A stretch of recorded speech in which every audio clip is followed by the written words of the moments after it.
Dial 100। Hello, वो उसे मार डालेगा सर। हेलो मैडम, कहाँ से बोल रहे हो आप? मेरी बेटी को बचा लो। हेलो।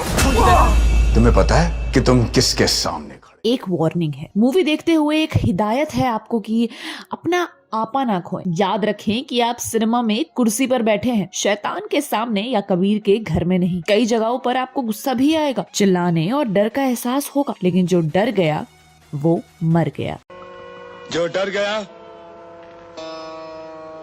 समझो मर गया। कहानी शुरू होती है, कबीर छुट्टी बिताने के लिए अपने परिवार को लेकर फार्म हाउस पर जाता है। उनके गेट पर एक अनजान आदमी दस्तक देता है, कहता है कि उसके फोन की बैटरी खत्म हो चुकी है, बस 15 मिनट फोन चार्ज करके चला जाएगा। लेकिन शायद वो जाने के लिए आया ही नहीं है। कबीर और उसकी फैमिली का दम निकालते तक उनके घर में चौखटी मार के धरना दे देता है। धक्का मारकर भागने की कोशिश भी की, लेकिन हुआ क्या? सच से सामना। पाया कि बेटी जानवी को वश में कर लिया गया है। वो एक शर्त रखता है कि जानवी को उसके साथ जाने दिया जाए।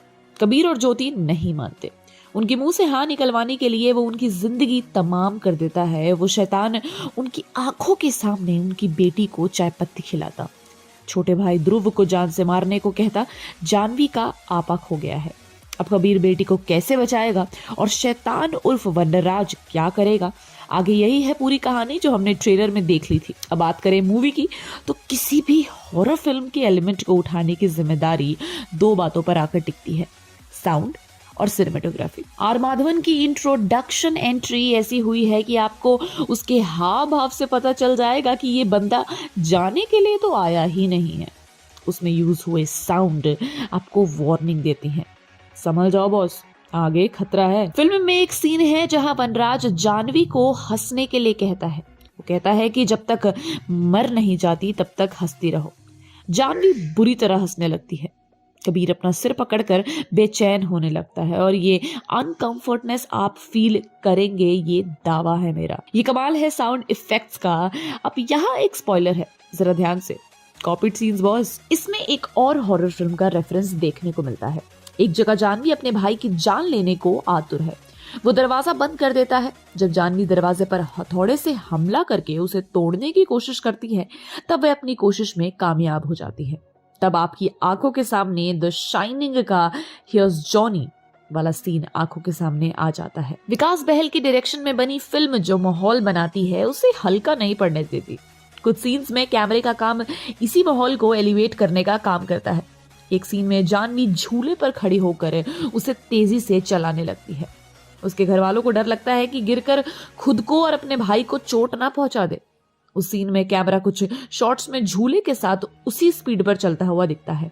यहाँ मेकर्स होशियारी से स्टंट डबल को भी छुपा लेते हैं और साथ ही सीन को ग्रिपिंग भी बना देते हैं।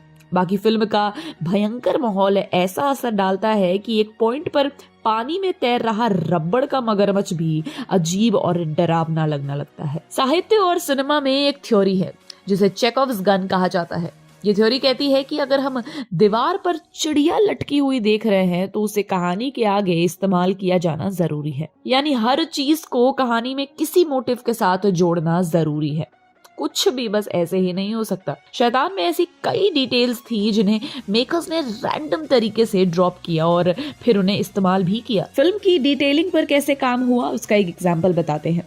स्टार्टिंग में पता चलता है कि कबीर और उसका परिवार इंग्लैंड घूम कर आए थे। फिर एक जगह चाबी का छल्ला दिखता है, उस पर इंग्लैंड का झंडा बना हुआ है।